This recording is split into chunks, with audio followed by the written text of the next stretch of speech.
welcome to another edition of Maximum Growth Live. I'm one of your hosts, Jay Ruane, CEO of FirmFlex, your social media marketing agency for lawyers, as well as the managing partner of Ruane Attorneys, a civil rights and criminal defense firm here in the Constitution State of Connecticut. With me, as always, hanging out down in our nation's capital, is my man, Seth Price. Seth is founding partner of Price Benowitz, your DC, Maryland, Virginia, and South Carolina, as well as the creator and grand poobah and president. No, you're not the president. What are you? The founder. CEO, founder. You're Blue Shark. Blue Shark, which sets the industry standard for high-quality lawyer SEO. And Seth, that actually brings me to my first question of the day. Well, the first question is, how's your week going? Week's going good. Like we've been talking. Yours is going better than mine. Exactly, Jay. Every time I speak to Jay, another layer of the onion is peeled of something. But look, I feel like we have a lot of balls in the air, a lot of good stuff. We made some transitions I've talked about where we've upgraded some management and really, starting to trying to leverage the systems. And every time, again, you're the king of systems. I feel like sometimes you're the king of one-offs. And every time we do a one-off, it's disaster. So the goal is to do less one-offs, more systems. I feel like I'm in that direction. So it's been a good week. Yeah, it's funny.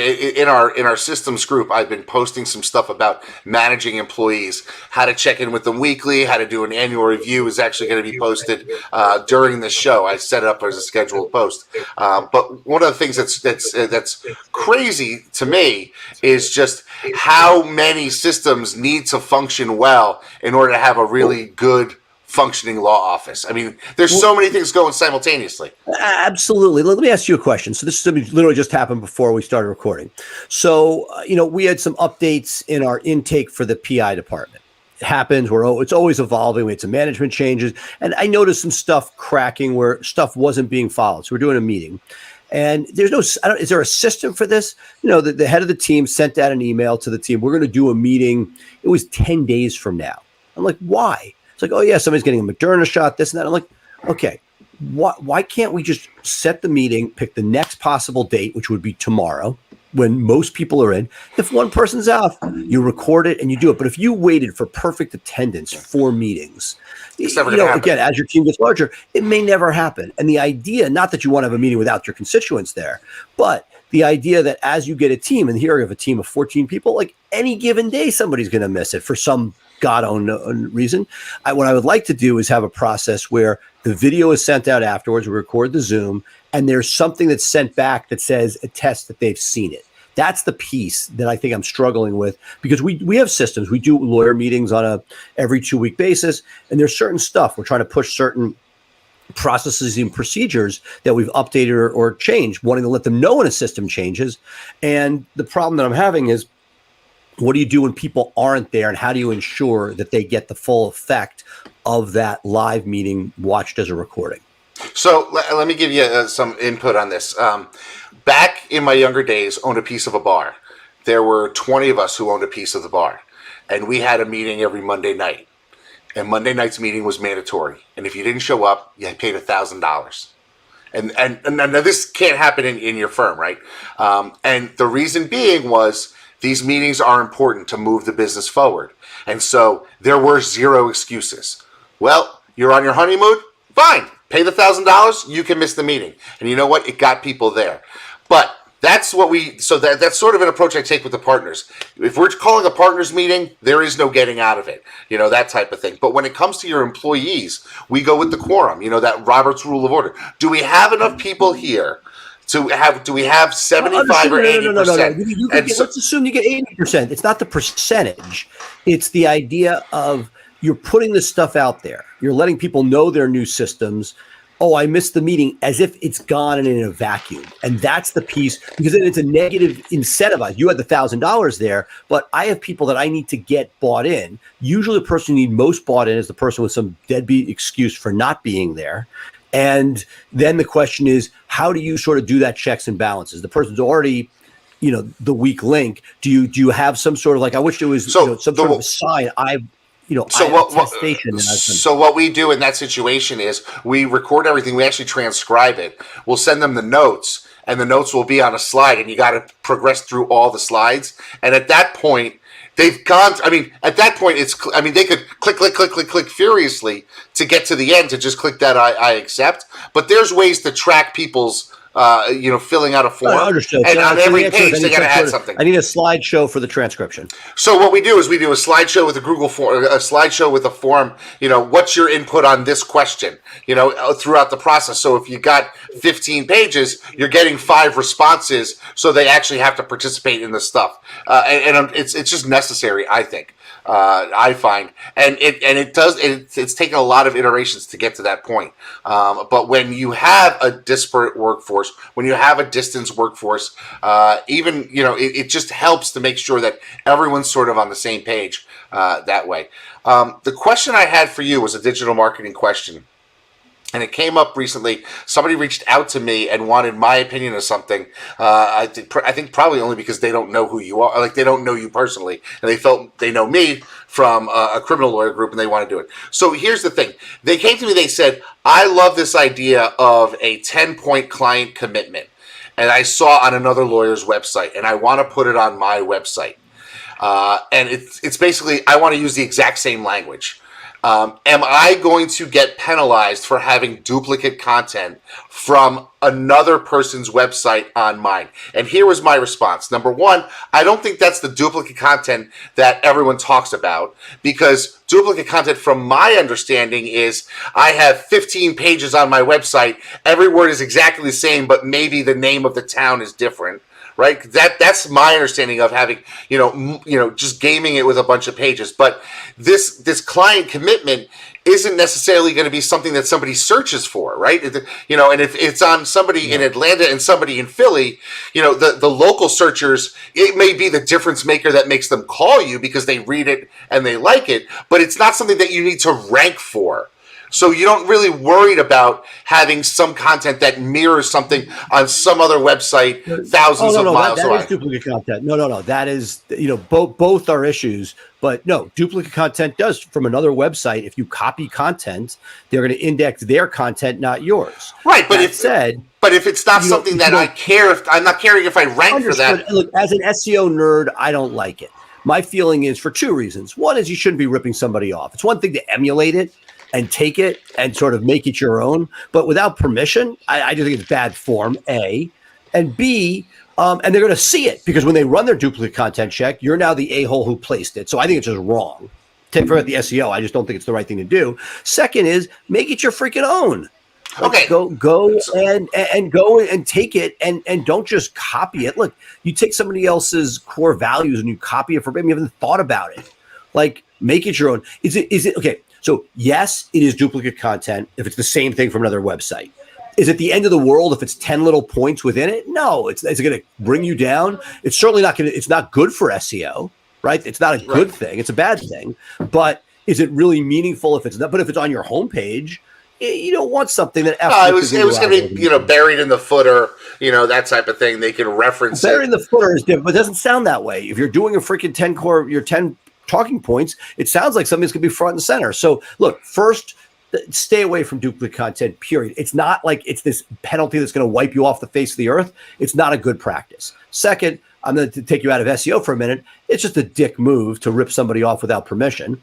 Sure. If not work, right? And third, the whole point of this is that you internalize it and you believe it, not like, oh, that's a good idea, me too, but rather, what is it? And I'll give you the final one, which is, you damn well better embrace that, because one of the things that I always got when I first started, I went to ethics lawyers and talked about, what you should have on a site or not have on a site. And one of the things they said is never have something like you should always or you must. Get rid of definitive terms, because what happens if you don't do it? Now you've created liability, and you don't want that.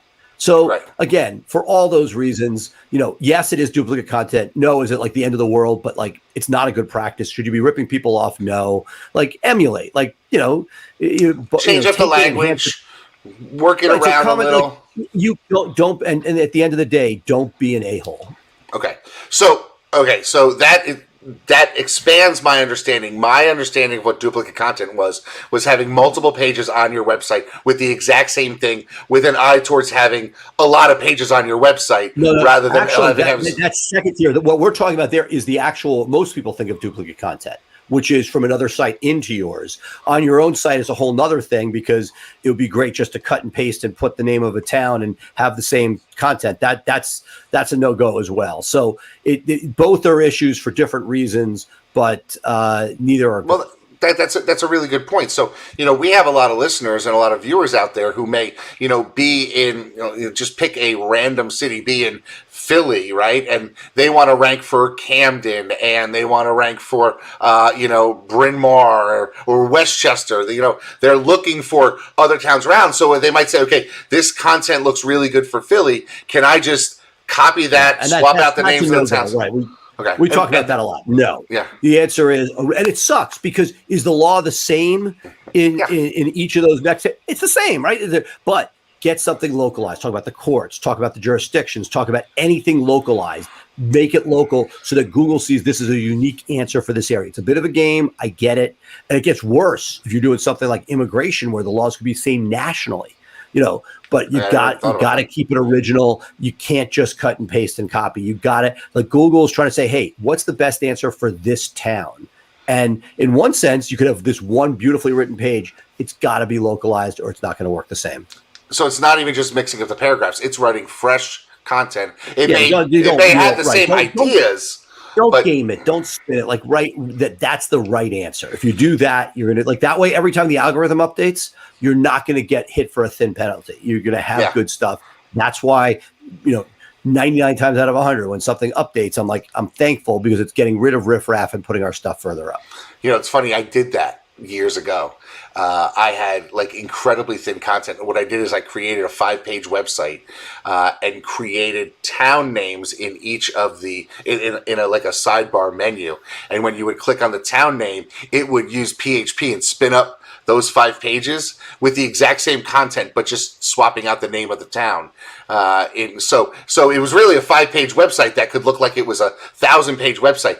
It crushed it in Yahoo for a period of time. For a period of time, you would Google me, and I would own the first 50 days. Yeah, right. and then Google never touched it. Google never indexed it. And I was like, and it just got me nowhere. See now, Seth, that's just phenomenal news, and this is the kind of stuff. This is why I like having these conversations, because it's a lot of stuff that you need to know as a law firm owner. And one of the things that we need to know about and start thinking about, I guess, is the exit plan, right? Some sort of strategy to get out of this. Because as I'm driving around, I'm thinking, when am I going to get off this crazy train? And that actually is somebody who we have today who can help us out with that. So why don't you tell us a little bit about who our guest is and what we're going to talk about? This founder of the Law Practice Exchange. I didn't even know it existed till not that long ago. It's basically a marketplace for law firms. It makes sense. We see the stuff that's happening in Arizona and Utah, and clearly it's a trend happening across the country. It's frustrating because I see from the Blue Shark side, you're making 5,000, the phone starts lighting up with people wanting to invest and buy and all this stuff. And it's pretty simple. You give them EBITDA, they give you a multiple, you negotiate, and then that's how you sell an entity. Law firms, not nearly as simple. I think that at the end of the day, what we're going to see is it probably is. It's just not nearly as sexy or as exciting as a non-legal, because of all the different nonsense we deal with. Well, I think there's that. And I think, one of the things that's unique about law that I don't think impacts you or I, but it does impact a lot of people, is that a lot of lawyers, their self-identity is wrapped up in their law firm because they think of themselves as a lawyer and that's who they are. And it's their firm that they've created and crafted. And I think part of the problem with it is that tricky valuation.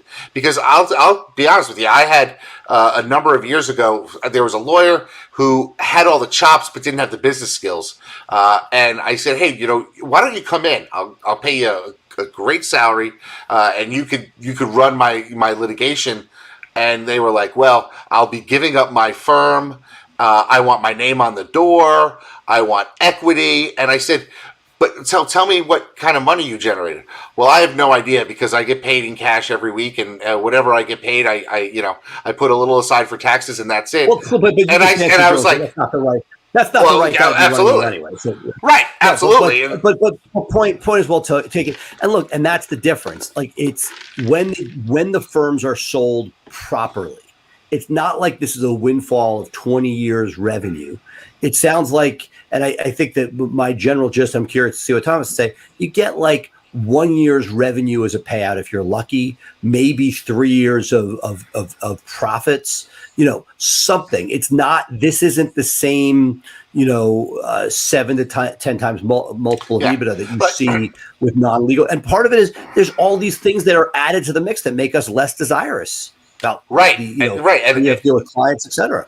And I think all of us are thinking, well, this law firm is so valuable over the last 30 years. I've made great money, but yeah, you have, and you've spent great money. There's a lot of dollars that run through our practices, but we don't put 100% of them into our pocket. We put a much lower, 20-25% of that into our pocket, and that also includes the stuff that we do. I mean, we're not, I know I'm not out. I know you're not out entirely, and it's one of the things that has to be replaced. So why don't we do this? Why don't we take a quick break? We'll hear from our sponsors, and then when we come back, let's talk to Tom. Let's talk a little bit about this. I got a feeling that this is one that could go long because this is something that we, you and I, have a lot of interest in, but I think a lot of our viewers do. So, folks, we'll be right back with more Maximum Growth Live.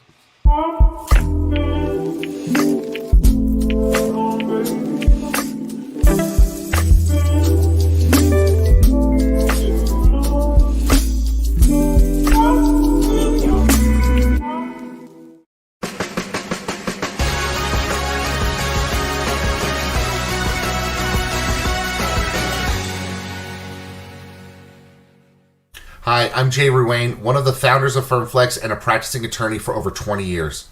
Anyone who knows me knows how my firm runs on the systems we create, and it has allowed us to flourish, even in tough times. I spent years and hundreds of thousands of dollars until I finally figured out a way to engage my audience and drive top-of-mind awareness with social media. And what did I do once I figured it all out? I built a system for it, and now you can put that system to work for you. You see, we took the hard part, creating the content and finding the images, and made it foolproof. Every day you will have curated social media topics to post designed to make your firm constantly remind your audience about your firm, what you do, and how you can help. And the best part? You don't even need to hire a dedicated social media person to do this for you. In fact, you don't even need to hire anyone new. We designed the system to make it easy for you to delegate to your receptionist, assistant, or paralegal and have them execute solid social media for you in just 5 minutes a day. It's like having a content writer, researcher, and graphics designer at a fraction of the price it would cost to hire in-house. Sign up today for the Social Super System and start building your brand where your clients already are, on social media. In this world today, if you want to grow your business, you want to grow your firm, you want to take on more cases and make a bigger impact, you have to have a digital blueprint. Statistically, throughout the time that we've been working with Blue Shark Digital, our law firm, the Atlanta Divorce Law Group, grew over 1,400%. They truly understand where we're headed and how we want to get there. I have a team in Blue Shark Digital that I feel like has my back.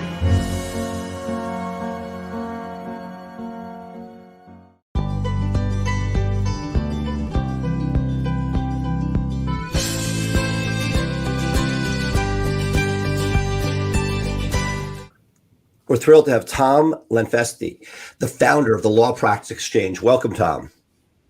Thank you. Thanks for having me. You focus on an area that I've sort of was wondering if there was somebody like you out there. We had never really, found a person who was out there helping lawyers package their law firms up, get them sold, figure out, some sort of marketplace. Because, for most lawyers out there, they talk about selling their firm, and Lord knows in the circles we travel, Jay and I, more people talk about selling their law firm than anything else. But the number of success stories seems very nominal compared to the number of people that plan on selling their law firm.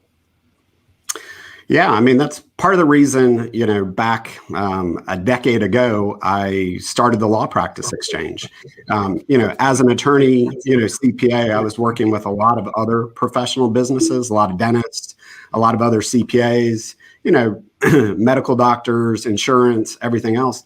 And honestly, Seth and Jay, I think I got jealous on the fact that it seemed like other professions had figured out how to, sell and retire, build value, monetize that value and exit and transition it over. So that's really what kicked off the need, the idea, and, building it out into a service so that lawyers can do that. And that's what we've been focused on for, these years, is kind of building out how it can work successfly between a lawyer, law firm seller and a lawyer law firm buyer. I noticed this as, Blue Shark, somebody said, hey, there's a lot of demand for marketing with dentists. And what I noticed was that most non-cosmetic dentists, essentially, they go to dental school, they may have dental loans, and they go out and they see a practice. They may work in it for a year or two, and then they get a note and they buy the practice. Now they have the advantage of there can be non-competes. You can sell your clients, there's a whole bunch of things that lawyers have restricting them, but it's a very clean way that somebody who's 3 years out of dental school can, with modest debt service, have a practice of their own. Something in the law firm world, Jay and I mean, half the reason our show exists is because people are trying to build this for the ground up, and there's not another option generally for jumpstarting a firm. So talk to me about, obviously that's the panacea, is that you'd be able to package stuff up. How much do the legal ethics rules surrounding non-competes and other issues stymie the ability to sell a firm? Yeah, absolutely. I think the nicest part, if you look to ABA Rule 1.17, which most states have adopted, not all, but it expressly says you can sell a law firm, right? You can sell a law firm, and it's one of the places that, if it doesn't require, essentially allows for the selling attorney to sign a non-compete, right? So most states, on a national level, everybody says attorneys, you can't sign non-competes. But it actually, in order to prevent confusion, basically, the states don't want you to sell your firm to, Joe, and then turn it and open up shop right down the street. And so clients are confused, right? So they actually say, look, if you sell your firm, that is an area where we do not want you competing, right? Ethically, under that. So non-compete, I would say sale of a law firm or a law practice is the one area that you can have that for lawyers. But the ethics otherwise are still, not directly on point with how we really do the models. Most of our sales are transition-based sales. 1.17 kind of envisions a throw the keys to a buyer and walk out the door type of thing, which we just see as too much of loss of value, right? Those are death, disability, sudden departure type events. And so, the ethics are a restraint in some aspects, but it is one area where, ABA, most states have come out and said, look, you can sell your law firm. There is a model to do it. And it is an area where we can make sure that the clients are transferred without confusion and without competition from the seller. In much of the non-legal world, sale of businesses go with a sort of a multiple of EBITDA. What is the sort of, how are you seeing law firms sold? Like, what type of multiple of what are you basically pricing law firms at? Yeah. So our multiples, we approach law firm valuation from 4 different methods typically. One of those, of course, is a revenues approach, looking at historical revenues. And then we talk about everything of, transferable value. So if you look at revenues, really, we're going to do an analysis to say, here's what the firm has done, right? But what is transferable to the next buyer? Because, what we find in certain situations, we may have a lawyer that does, expert witness work, highly lucrative, revenue producing, but the buyer can't do that work because that's going to be tied to that individual seller, right? Or there's going to be historical clients that won't transition, or, they're aging out as well as the seller. Revenue loss could be a component, but typically on revenues, we're looking anywhere from a low, which is a low of 0.5, up to a high of usually 1.1 on the revenue scale, right? And, the larger the firm, the more structured of a business model, you can really break those limits or push the higher ends of those. But that's typically from a revenue side, which means if you're doing $1 million in revenue for the firm and your multiple is a 1, right? Your firm value potentially could be that $1 million, right? That's the vision of what hopefully the buyer will do on an annual basis going forward. On the earnings side, or what we would call the net income approach, that really means what you have benefited from on ownership of the firm over the last couple of years. Is that, again, transferable to a new buyer, right? And so on those aspects, if we're looking at an adjusted, owner's cash flow or net income, we're usually somewhere between a 2 to a 3.5 multiple, right? And, again, you're talking about, okay, $1 million firm, maybe you make, $500,000. If you're looking at that, 2 multiple, your firm would be worth, $1 million, right? 2 times the not total. surprising. These things should be coming together. There shouldn't be a huge difference depending on how you're looking at it. Before I flip this to Jay, Jay is Mr. Systems. Do you find that law firms, hope I'm not taking your question, Jay, but that law firms totally that have created that are taking these systems and putting them in place, does that make this more sellable, more likely that somebody could step in to take it over versus the guy who's been sitting there and doing stuff off the back of an envelope for 30 years? Absolutely. And, Jay, to give you credit for your question, as well, but it's, the aspect of focus on systems, most traditional, especially small law firms, right? If you look at, a certain generation, the boomer generation that may be retiring or looking at retirement strategies, not all of them were built on a business model. They are an extension of, the attorney, right? And so much to your point, Jay and Seth, is, it's not systems. It really wasn't a business model. But those that have been built that way are so much easier to transfer from one to the other, right? Because the systems can be transferred. The people that are trained on those systems, right, can be transferred. It's much harder for us to show a buyer prospect in the marketplace. This firm's great. And let me tell you why, because the attorney that's selling it has all this information in their head, right? They do all these awesome things on a daily basis that produce these great clients and revenues, right? Or we can show them, hey, here's what they do on a marketing system and platform, which generates these number of leads, right? Here's the data. Hey, they have checklist or software process for everything here. Their, team is trained on that, right? They outsource this, but they in-house this. And so systems definitely help on a transfer or a sale. It's probably going to get you a better value. Overall, it's going to get you better payment terms, right? So we can definitely sell, the firm that is, circled around that attorney. It's just they're going to be more focused on a, performance-based payout. The seller's going to take on more risk than maybe the seller who has built a business that really runs without them in it, right? I mean, we've got some great firms that, the owners make great money and they haven't stepped foot in their corporate offices for 10 years, right? And they built a machine, right, that just, happens to offer great legal services. And they've got trained, experienced people and systems that can be seen by another law firm or a buyer of how they run those systems. Well, before I throw this to Jay, are those firms where the principal is not essential? They haven't stepped inside the walls in years. Is that easier to sell in the sense that you clearly aren't relying upon a person, that there's a team that you're then would be theoretically acquiring that would be able to continue doing whatever they're doing? Absolutely. It's easier to sell that firm, right? I mean, as a generic statement, than a firm that everything is centered around the attorney or even involved in that.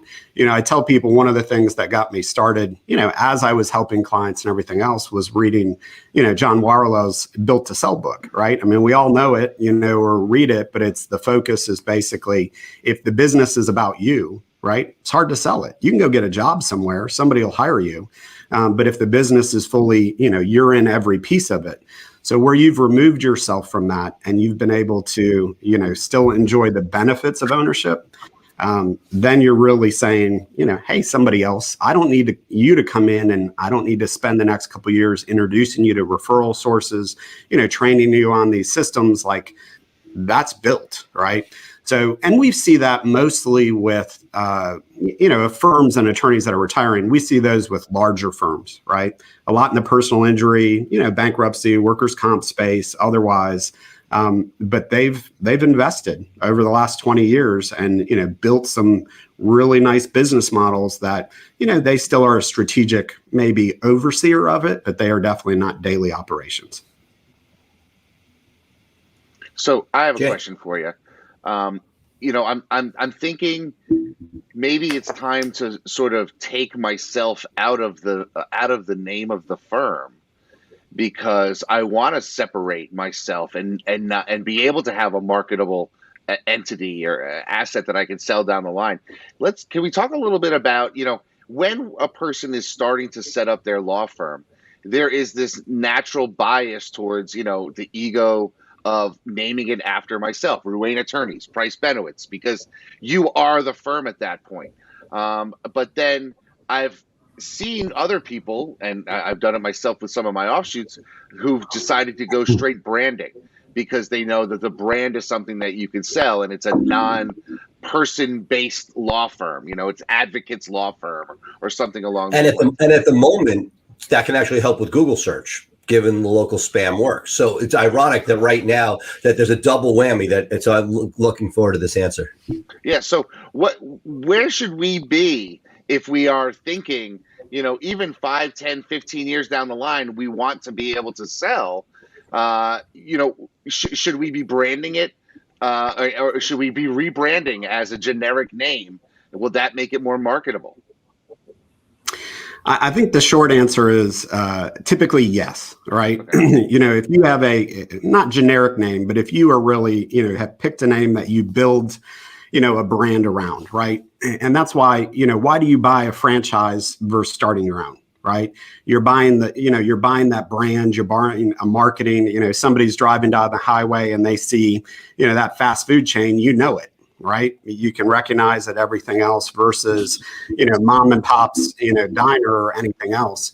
But, I do think as much as, there's an advantage to it and there's an ease of transition. Like when we talk about value of a law firm, we divide it up into personal value that the attorney owner may have, the firm value, right?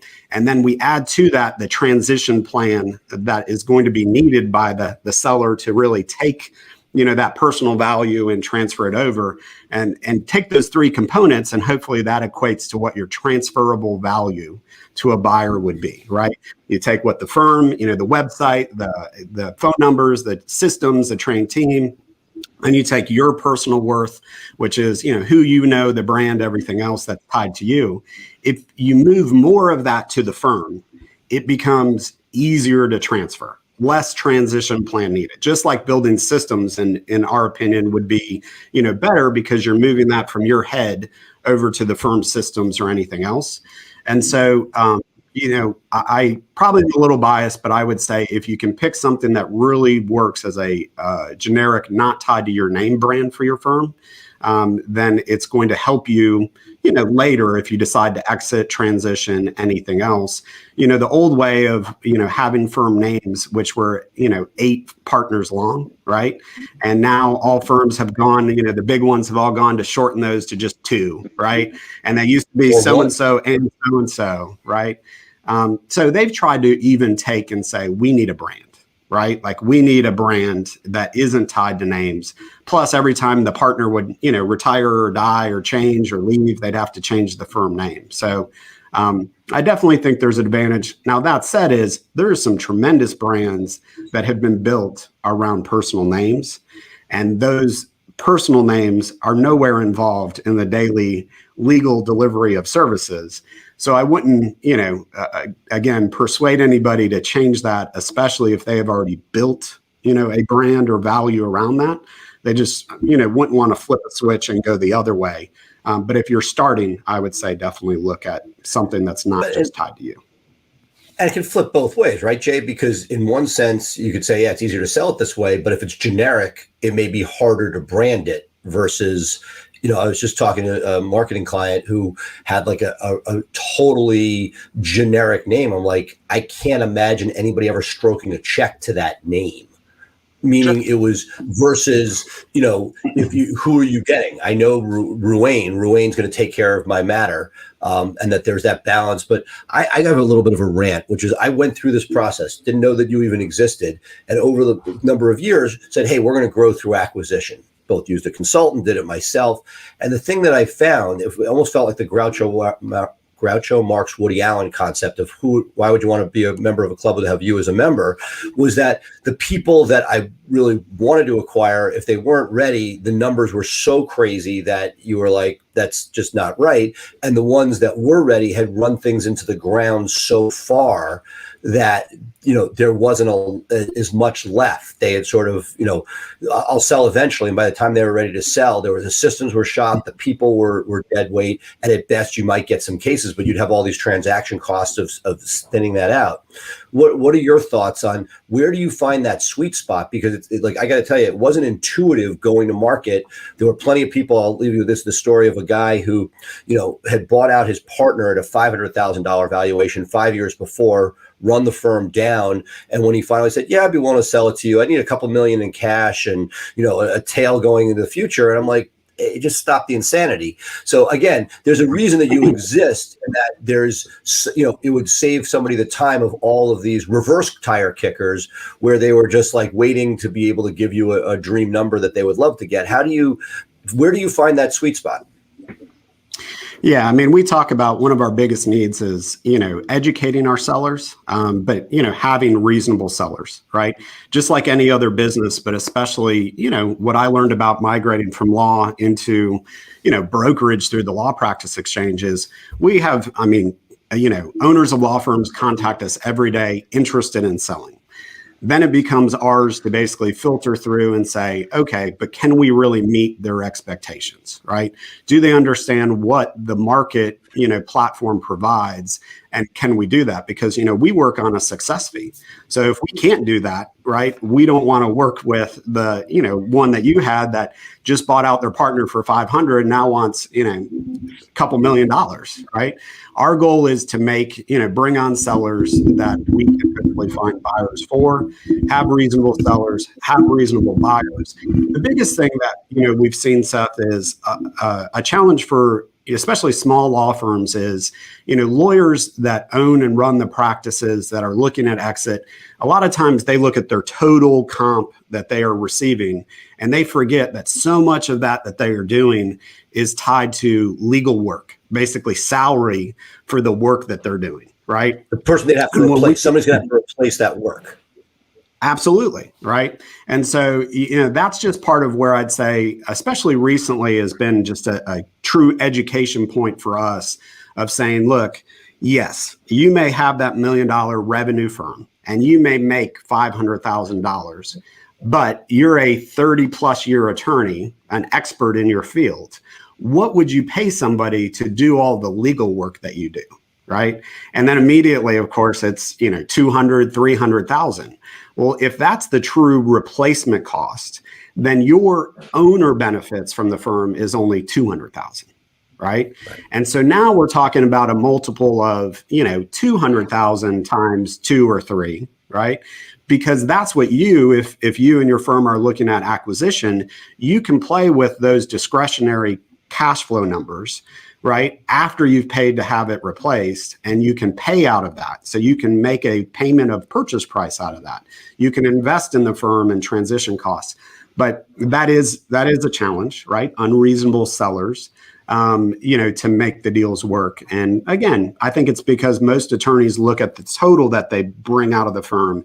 They don't really separate it out. And my best analogy is, if a law firm is a factory and you are one of those awesome machines in the factory, if you're going to retire and we're going to move you out, that factory is going to lose production unless it replaces with another machine, right? And it may take 2 machines, right? It may take two associate attorneys, with Seth's firm versus one expert that you've done everything right and everything else. But those are costs that a buyer's got to consume, right? So we got to move those off the table. That is a cost of doing business. It's not a profit, right? It's not a profit piece. So once we get that, we're pretty successful on making deals work and work successfully. What about the transaction costs, just bringing the cases in? So let's say Jay wanted to acquire a firm, and something that I've seen is that the value of the current cases, while there's definitely a tail if it's a firm that's coming in, the amount of time Jay is going to need to take each file, which may or may not be in a case management system, may or may not be in his case management system, clearly not in Jay's, how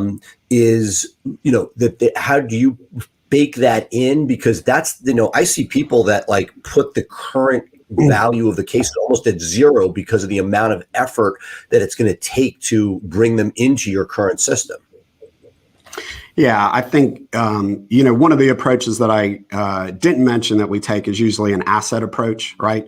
Like if you're looking at current case inventory, whether it's whether it's, criminal defense, whether it's personal injury, workers' comp, those that have potential buildup, there's good to that, bringing in the cases, but there is cost to that, right? There's cost to complete those cases, but there's also like bringing them over on your system. Usually we like to figure in and work with our buyers on what is the transition cost, the transaction cost to onboard this firm and carry it over, right? And if you have a firm that's all paper files, right, and it's going to take you and your team, $50,000, $100,000, then we need to discuss that and make that part of the deal, that would be a reduction of price, because that's what it takes to move a, historical, very heavy personal value firm to a, process-driven, more modern firm. So yeah, definitely we see that. We see a lot of hard files to, we see sellers that say, look, I've got offsite storage. I need a buyer to pay for that because I've got 20 years of files. And I said, our basic education point is buyers don't want to pay for file storage, right? They'll pay for the contacts, but you may be able to work with a buyer on a cost to have things scanned, entered into a CRM system, but they're not going to take over your 3-year lease on a file storage so that they can just have mountains of paper as well. So I have a question for you, and it's starting to happen out west, Arizona, Utah, and outside money. Law is probably one of the last industries where there is no outside money in the United States really up until the last couple of months.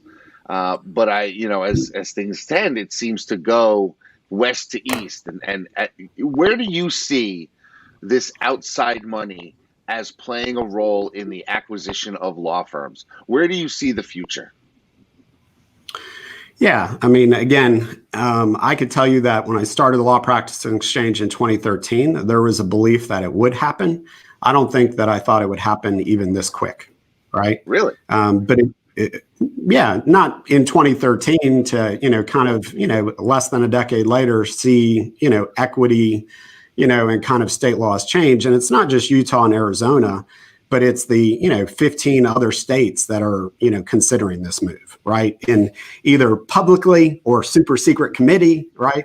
That there is, those discussions. And once the dominoes fall, unless there's a catastrophic pushback in Utah or Arizona, states will change. And we'll go to what is, a lot of foreign models, everything else as well, that you could have private money, non-professional money into law firms. And, I tell people a lot of things, just, part of the reason of creating the Law Practice Exchange. I don't know that I have novel ideas, but I like to be a student of other industries or professions.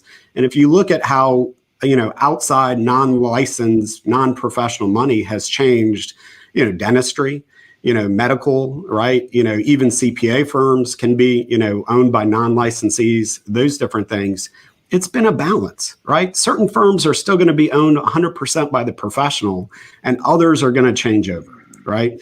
I think overall it can be a good thing for the profession, right? Some people may not want to hear that, but I do think that there can be money that goes to providing better services to, clients across the board, whether those are underserved markets or their current served markets.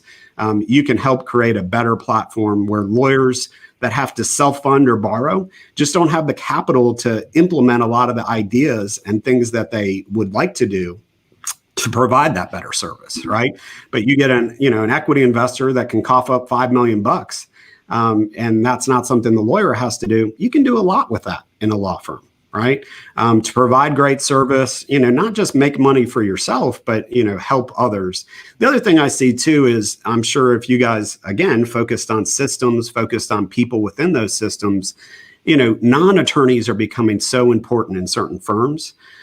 That having them have, profit incentive or equity incentive, in those opportunities, I think is needed, because I do think the non-attorney managers, the non-attorney marketing roles are becoming such a key part that this, non-sharing of legal revenue, changeover will help attract the best, to law firms, right?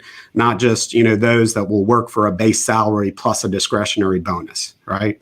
So I see it changing. I could tell you that, Europe, the buying and selling of law firms is pretty much a marketplace that has been around for years and is very active, right? Most foreign jurisdictions are more active than the US. So I think from the buying selling side, it will change. Right now, if you want to buy a firm, you have to self-finance that. You have to ask the seller to seller finance or do terms with them, or you have to go get a bank loan, right? At a certain point, is that happening? Are you seeing bank loans for law firms? Yeah, we've got great lenders, right?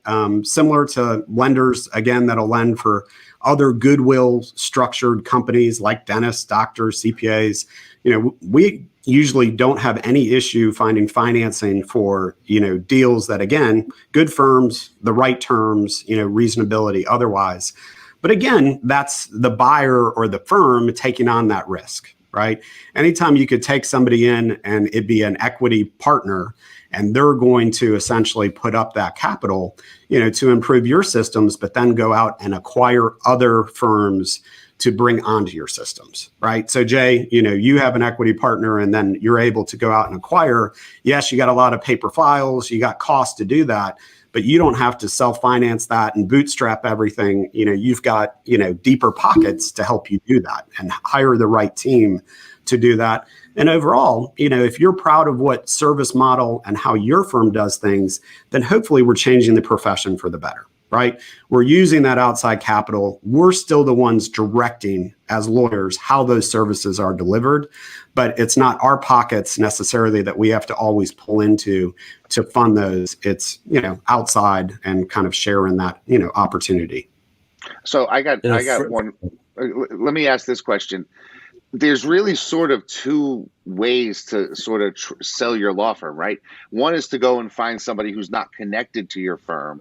And the other is to sell to your employees and sort of let them come in.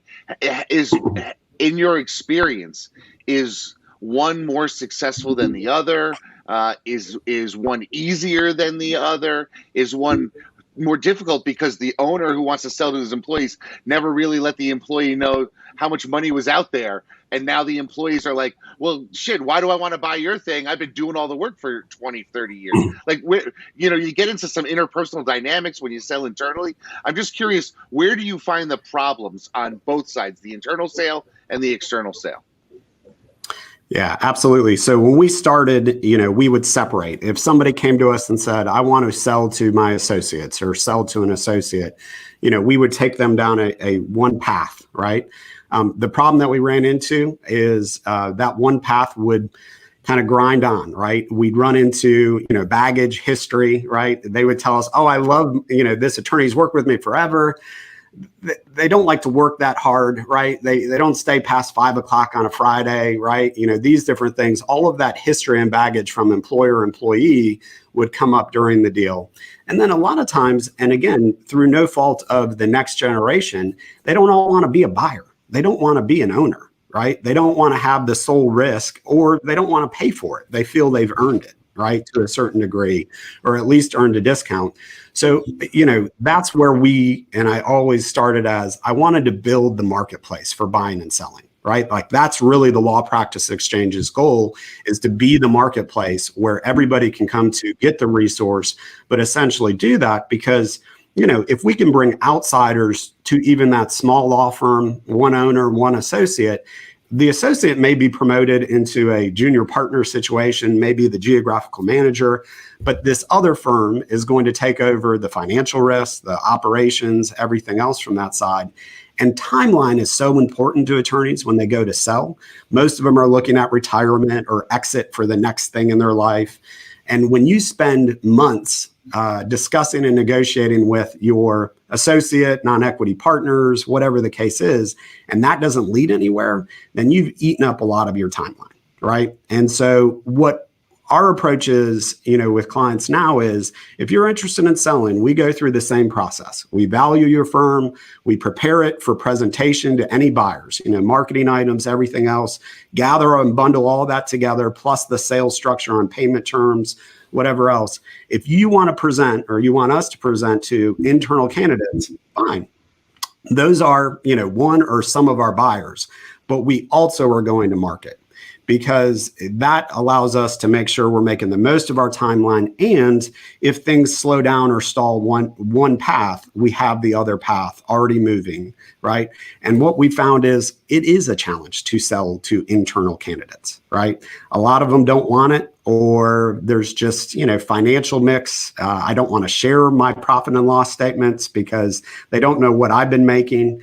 So all of that is kind of just holds you back from really being fully vested. When we bring a law firm or a attorney from the marketplace, I tell everybody, it's like you meet them and it's a first date. Everybody's on best behavior, right? Everybody's nice, everything else. You don't have those years of, kind of baggage or anything else to do that. So it's more of an initial culture and an easier sometimes to make a match. Right. And to that point, when you're selling internally, do you have an issue where, and Jay, I think sort of alluded to this, where there's the person buying thinks there should be some goodwill, that they were buying in, as in like the old idea, like you're working towards partnership, that there should be a discount provided because they've put their sweat equity in and there would be a handoff. Very often there wasn't a person like yourself involved. So now there's an additional expense potentially, but what about that? Is there usually a discount? So you're preparing it either way, which I love, because you could say to somebody, look, the market values it at this. Do you usually see in the end some sort of a discount for people who have been there for a period of time? Most owners of firms, most sellers want to provide that discount, right? I mean, they'll go and say, look, if this happens, I'm happy to discount it, to this, or provide more favorable terms or something of that. And yes, to your point, Seth, most buyers expect it, right? If they've been there for years and helped build the value, they're really a key part. They're not just, a part of the pyramid, so to speak, but they are, more level. They have their own clients. They have their own practice mix. Then absolutely, they're going to come and say, well, great, that's the value of the firm that you own. But if I left tomorrow, right, the value would be right. So if I leave, then what are you selling? Gotcha. Right. It's more, then it's really more of a succession planning rather than a sale. It's still a sale, but it's a different calculus than here is my widget that I'm selling to a third party and I'm going to get terms for. Correct. Right. Now, again, if they've been an associate for a few years, they're just, great opportunities, but they really don't have their own book. If they left, then a lot of times there is no discount, right? You could be replaced without loss. And so, there would be no discount applied. But usually it's just a gratuitous, employer-employee, hey, I'm happy to discount the purchase price by 5-10% because they've been with me for this long, right? Or because if they left, they would take these originations and, clients with them and everything else, right? So we definitely go through that, which again is a reason why if we can find a good strategic marketplace buyer, sometimes you'll get better, price, but also better payment terms, right? They can use, seller, outside bank financing, so you get more down payment at closing, those different things. So what are the things? I mean, I know we're starting to go long, but I want to, we talked on some of these terms, but Jay is sitting here. He's saying, hey, in the next 10 years, I want to sell. What's the checklist that you want to come up with in order to prepare yourself so that you would be in the best shape when you're ready? Yeah, absolutely. Well, I don't think Jay needs to hear this, but my first recommendation would be to start delegating everything you can to, people within your firm, your team, or to systems. If you don't have maybe a team, maybe you're a solo otherwise, or, to the people and systems within. So, because your goal is to lessen the need for your knowledge, your expertise, your relationships, the personal value that you have, Jay, right? You don't want that to be such a deciding factor for a buyer, right? The other part is, again, prove yourself on the financials and the data that supports them, right? So strong revenues, strong earnings, built on systems, everything else, and the data to track to say, look, these are, the leads that we get in from these different marketing sources, these different funnels. This is our conversion rate. This is our intake. This is how we do things. That's all going to help prepare, right? For that eventual. When you say earnings, do you mean profitability? Mm-hmm. Yeah. Because when I saw, when I looked on your site, there was a lot about, what the revenue was at. And sometimes it mentioned how much somebody was taking home, which can be dicey, especially for a smaller firm where the firm is running a ton of stuff through the firm. But where's profitability on the list compared to gross revenue? Yeah, absolutely. So we use both when we look at, value for a firm.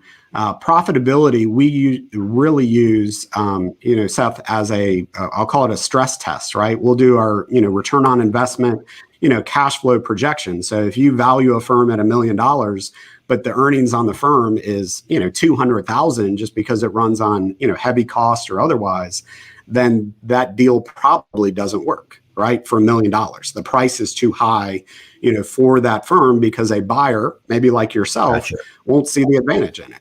So, we use earnings from a multiple factor for valuation pricing, but we also use it to test, our cash flow projections, going forward, post deal, right? Post sale type of terms from that aspect.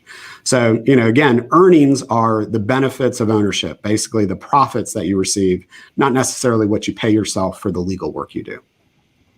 Gotcha. And then one of the things you mentioned, which brought me back to sort of my journey through this area with sort of non-rational buyers, which I love, which is if a bank would lend on it, you got to think that the terms are sort of standardized. And my dad, who was he was a lawyer, but did deals for non-law firms, buying and selling small family businesses over the years. I always came away with, just sitting down at the dinner table, that if you didn't get your money up front, there was a good chance you weren't getting the rest of it.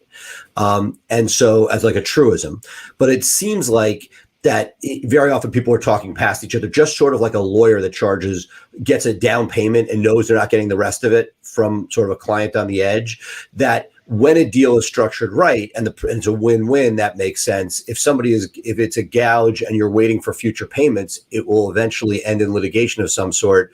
Like, I assume that's part of your role, is to bring some sort of a marketplace to this, where it's not just some guy saying throwing this multi-million-dollar dream out, but saying this is what it can support. Because if it supports it, in theory, and the firm buying as a rational player, they should be able to, monetize that in such a way that payments will be made, versus if something is so lopsided, you get in, you dust off these paper, files, and all of a sudden you're upside down, much less likely you're going to get paid anything beyond the initial upfront payments.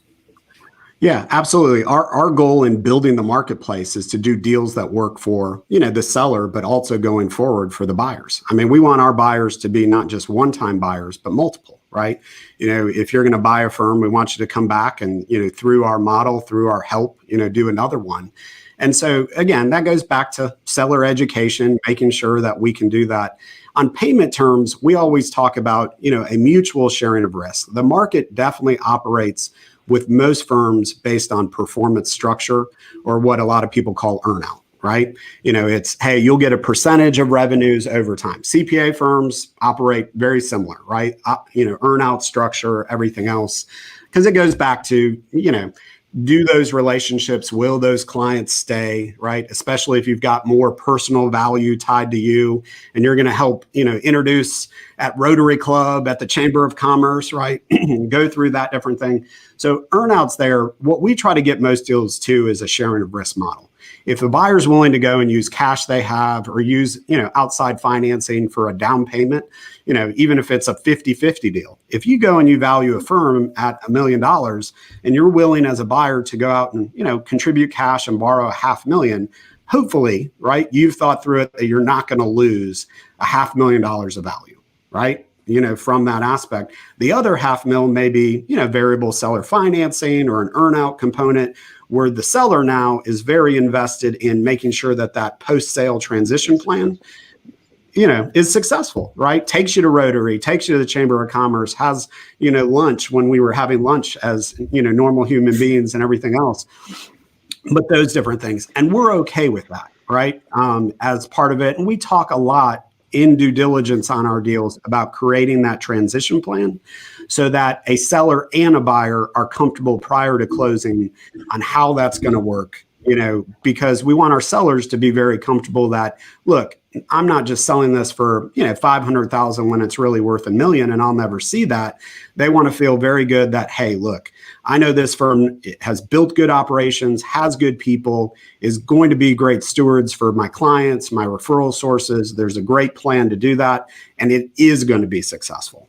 And then as I tell everybody, again, we're success fee motivated is the way we get our fees, and we typically earn with our clients. So we're very motivated on this side as well to make sure you're choosing the right buyer, that it is going to be successful, right? So anyway, but yes, we can work with terms and structure, but we want to make the deals work for everybody. I have a quick question. It may not be that quick when I ask it. Have you seen practice groups splinter off, and so just a practice group of a firm, or is it basically an all or nothing situation? So we've definitely seen practice groups, different states vary on, can you sell just one practice area versus, the whole firm itself. Like I think California revised their version of 1.17 to basically say it's an all or nothing, right?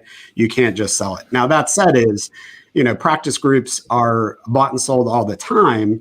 To the outside world, you see it as, this attorney has left to go join this firm, right? Yeah. And they're joining as of counsel, whatever else. Behind the scenes, whether we're part of that or not, there's been some kind of financial transaction which says, come join us, we'll pay you, right, this for, legal work, but we'll also pay you over time for the clients and the goodwill value that you bring. But to that, if you're a firm that's doing, multiple and you just want to get rid of an area, you can do it. It's a little bit more challenging depending on state ethical rules. And typically you would kind of dance into a co-counsel of counsel and then, full transfer. So we can work the financials to make it work, but it just takes maybe a kind of a incremental steps to get it over there. It's interesting to me. We talk about building systems. We talk about doing, every lawyer that I talk to, just wants it to work. They want to sort of have this magic wand where they can hire staff, they can do things, but they don't necessarily want to do the work to build systems. And it sounds like a lot of lawyers want to sell their firm, but they don't necessarily want to do the work that it takes you to be able to just sell the firm type of thing. So I think that one of the takeaways I got from this was you got to put in the work early on in the process to make it easier on the back end. It's fair to say? Absolutely. I mean, even when we start our process, our attorneys who say, I want to sell, I'm ready, let's go. What do you need? And we say, okay, we need, 3-5 years of tax returns. We need P&Ls. We need, employee. Geez, do you really need all this stuff? Right. I mean, it's the, this is going to take some time, those different things. Yes. Right. We'll make that process more efficient. But to your point, Jay, put in the time and efforts, right? If you are looking to sell your firm in 5-10 years, then start putting in the steps and efforts now through, help through your guys' community and otherwise, to implement that, because your firm will be hopefully a higher value, easier to sell, find a more attractive, good fit buyer, and kind of move through those things. But it does take the effort and the time commitment to do so. What are we talking about time wise from the decision of, yes, I want to sell my law firm? Is it normally 18 months, 24 months, 9 months? Like what's I mean, I know you can't get specific, but what should somebody be budgeting in their head for, I decide today that I'm going to list something with the Law Practice Exchange. What should I be looking for in this time commitment before I can say, I'm out? Yeah, we tell everybody, if you're looking at, exiting the profession or getting to a point where you really are not practicing law, get to us at least 3 to 5 years ahead of that point, right? So if like retirement, So that includes sale on the post. You're right. It includes that window. So I'm sitting here today saying, in 5 years, I want to be done practicing law. Then that's the time to really start, planning for sale and exit. And to walk through that, if you come to us today and sign up with us, it'll take us, 30, 60, 90 days, because again, we got to get financials, everything else to get you into market, to prepare pricing, structure, marketing materials, strategy to do that. And then, we sign up for basically a 12-month kind of window because it takes a while, right? I mean, if you're an attorney located in this certain community of a certain practice area, our biggest things are geographic location and practice area match, right? We can have somebody that says, oh, I'm looking in this geographic area, but not this practice, area, right? And so we keep moving on. So as this market builds, our biggest asset probably, aside from our process and knowledge, is our database, right? So we continue to build those buyers who are interested, everything else, to make those match. But that could take a year, right? To find the right buyer, to negotiate that deal, hopefully close on that deal. Could take longer, could take shorter.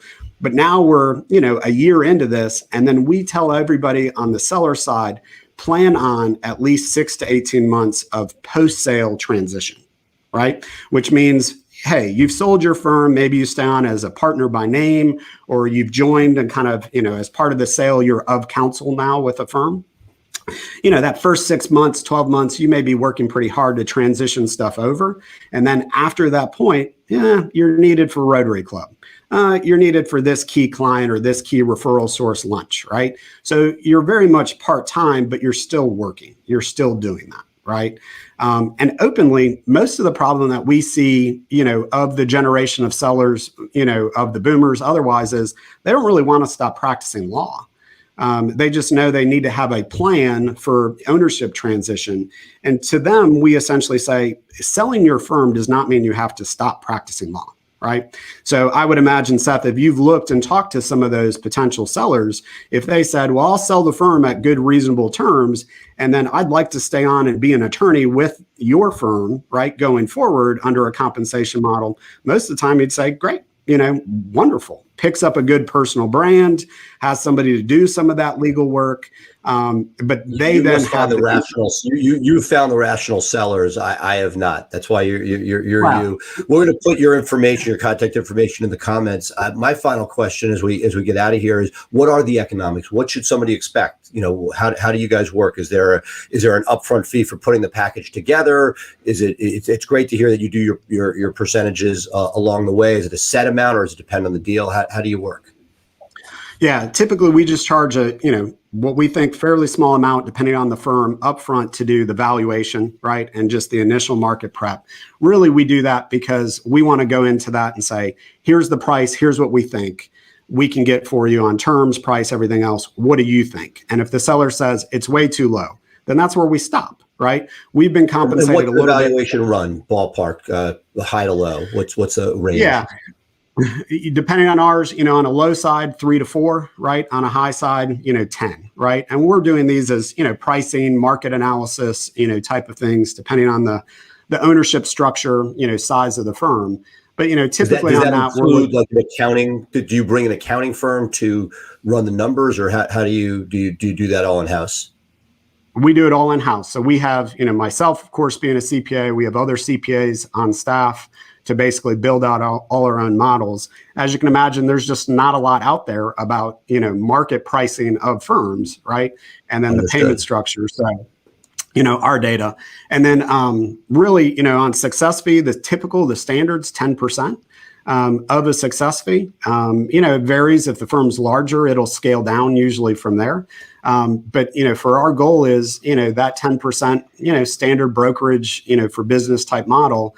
And again, our goal is we earn with you. So if you get 20% down and 80% is paid over time, but you really like the buyer, the firm, you feel there's a great fit, a great stewardship of what you've built, then we'll ride that with you. And we'll help throughout that process to make sure that you guys have talked about what's the transition plan, right? Is there, set dates for how you're going to introduce to key clients, referral sources, make the right announcements, bring resources to them. Awesome. Excellent. Well, thank you so much, Tom. This has been illuminating. Yeah, it really has. This is something that we talk about a lot, but I don't think people really know the steps that are necessary. And getting to talk to somebody like you is really helpful to sort of frame it out in our minds. Now I want to see what I can do to get out of the. Yeah, JJ's already delegated 20 different things, and he'll have the firm on your website within a week. Yeah, absolutely. All absolutely. Right. Good deal. Well, I appreciate Tom. it, guys. And anything I can do in the future, let me know. All right, folks. Thanks so much. Folks, thank you so much, Tom. And folks, we'll be right back with more Maximum Growth Live. All right. That was Thanks, awesome. Tom. I got to.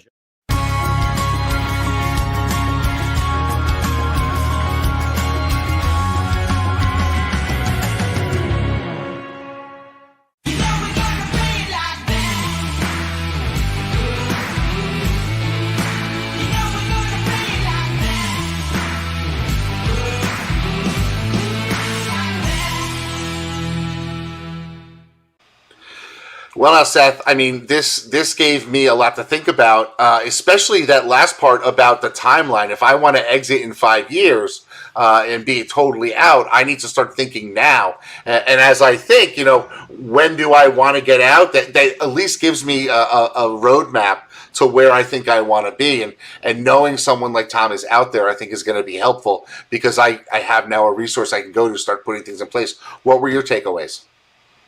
Look, a lot of it's it is common sense. I think it is what we've spent a lot of time on this podcast talking about, which is running your law firm like a business. And the more you run it like a business, the more sellable it is. Now, this is somebody who sold several dozen, firms. It is still not an easy thing to do. But what I also see, having gone through the process without a Tom, but with somebody else, with a person who is trying to make these introductions, is that there are so many lawyers that sort of they say one thing, and we're all guilty of this, but they do another. How many times you said, I'm going to get out of going to court more often, and then it doesn't happen for whatever reason. Some parts because you like it, some because you think it's business development, some because the guy you need going there isn't strong. Whatever it is easier said than done to set yourself up for it. And I think that is the key. What Jay Ruane can do without Jay Ruane is what's sellable. And until you get to the point, the systems are great, everything else is great. But if you're indispensable, then it's not a business to job. I always talk to David Brenton about this when he's like, I'm going to just take care of this issue. And I'm like, stop it. I had to stop myself doing it. Now I have the president of Blue Shark has to no, unless it can be done by excellent staff who knows what they're doing, then you've just bought yourself a job and it's not a business. And I'm always and I think that it's not different here. It's never going to be, it's always better if you do it yourself.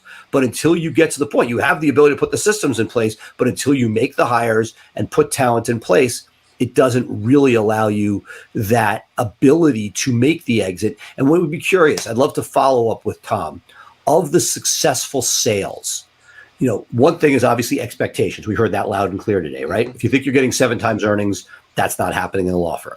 Put that aside. But of the people that were sellable, how many of them had made themselves non-essential?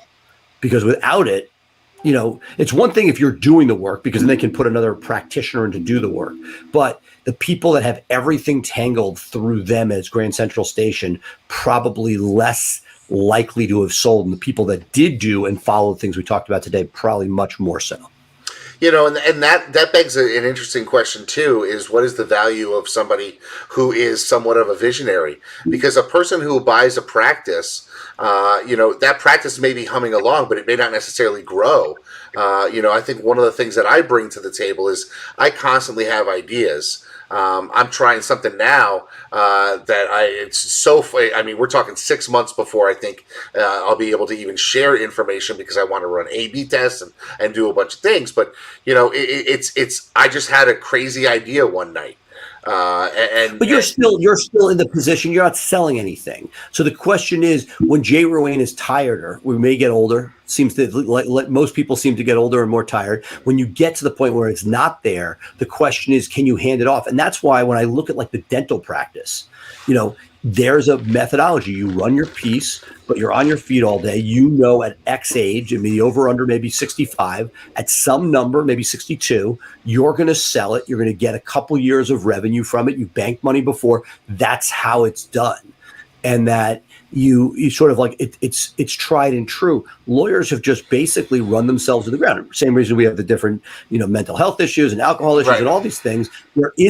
There's not a schedule to get off the treadmill. The people that go into it because they're so focused and determined. It's sometimes, I think, hard to jump off that treadmill and get yourself to the point where, like, okay, what is next? When do I head to Boca? It's funny. I was at a dinner last week for a lawyer turning 60, and I was the youngest lawyer in the room. Obviously, I'm only 48, and there were in the room with me 12 lawyers over 75 who still practice and have no plans on walking away from it. My dad, 85, still practicing, right, in New York, of counsel. But that's why the big firms with succession, the mega firms, they have mandatory retirement. Right. And for a mega rainmaker, they may get like a 5-year extension, but or even a 2-year extension, but generally it's up and out, and they know the work's got to go somewhere. They assume more often than not it'll stay at their firm, but they don't want the people to stay there forever. That there's for a bunch of reasons, but the question for us is it this is a larger discussion for a future episode. Is the law firm a lifestyle mechanism of earning for you, or are you building something to unload? Most people treat it as a lifestyle. Most of the people in our audience who have their own shops, they run a lot of personal stuff through their firm. They make it into something that's part of their being and their DNA. And so what we talked about today is a whole different mindset. And usually what happens is, and my guess is, and he alluded to this, a lot of people come when it's too late. Yeah. Yeah. It's interesting. We acquire. Yeah, sorry. It was interesting about the whole lifestyle thing, because I didn't get to bring it up in the interview, but I remember talking to Lee Rosen a while back, who had been traveling for years while his firm was sort of just functioning without him. And when he sold it, he said, I didn't really budget in for the fact that I wouldn't have the frequent flyer miles anymore. That, because he was living in hotels and getting upgrades and all those things. And that disappeared when he didn't have a law firm churning those American Express or Chase Sapphire miles for him. And that was something that he had never even thought about as part of his lifestyle that was necessary. And so I just thought it was something that was interesting, that, a lot of people, they'll run their cell phone through the office, and their car payments are company cars. And when you don't have the firm anymore, you don't have those as expenses. So it's something that you have to think about. There's so many variables to getting out. But I definitely don't want to be that person who has a heart attack at their desk. And it gets. Well, I don't wish that upon you. But if I had to give an over under of who's still working after 80, I have a distinct feeling it might be Jay Ruane. Hell no. Hell no! This is a movie. Let's put some money on it. Back and forth.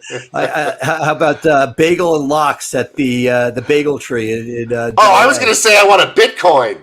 Let's each buy a Bitcoin now, and if I'm still working at 80, I'll give you my Bitcoin. But I know you said you don't want to gamble that much. I've been with you in Vegas. I was just talking to some friends about how we were at Legacy Stadium for your 50th, and I got there at 7:00 in the morning and stayed there till 8:00 at night watching football and gambling all day. And you must have come in and out of there like a dozen times because you couldn't sit still. You watched the Giants game, and then you're like, no. This was the thing about Legacy, which is it's such a fun spot. Oh, but it is like when you're there with your friends from your entire life shows up in Vegas. It's everybody wants to go in their own direction. But that was a great trip. 52 this October after MTMP. Wow. Jeez. People are looking for trips. So is that it? You're making the announcement now at the Seth Price birthday party is in Las Vegas? We can't go back to Legacy Stadium. COVID knocked it out. It's gone forever, which is a shame. They'll put something back.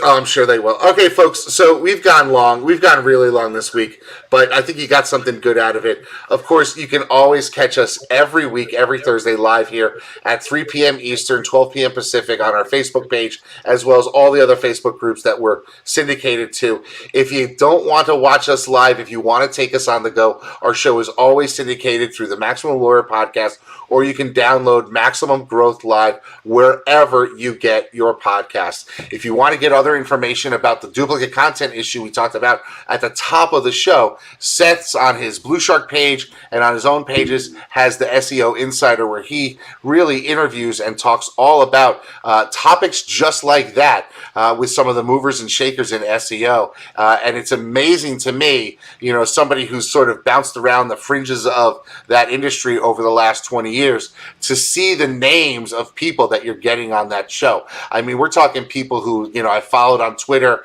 I've seen speak at seminars, and you've got these conversations are just phenomenal from just a knowledge base, and there's really no agenda there, which is phenomenal. So I highly recommend that you check it out. Of course, folks, be sure to sign up for Maximum Law Con that's coming up this October. I know, Seth, you'll be presenting. I know I'm going to be presenting. That's going to be a phenomenal show. And, of course, if you want to talk more about the role of systems in your practice, be sure to join our Systemizing Your Law Firm for Growth Facebook group. We're happy to have you. Every week I post different systems. This week and this month we're doing a lot of stuff about how to manage employees. So that's it all for you folks today. A lot of good stuff here. Please make sure you watch this again. I'm going to go back like I do most weeks and take an audit of everything that I need to work on. But there's some great stuff. Seth, any parting words for everybody? Just have a great week, great weekend, and we'll see you next week. Awesome. Folks, thank you so much. This has been another edition of Maximum Growth Live with Seth Price and Jay Ruane. We will see you next Thursday here on another edition of Maximum Growth Live. Bye for now.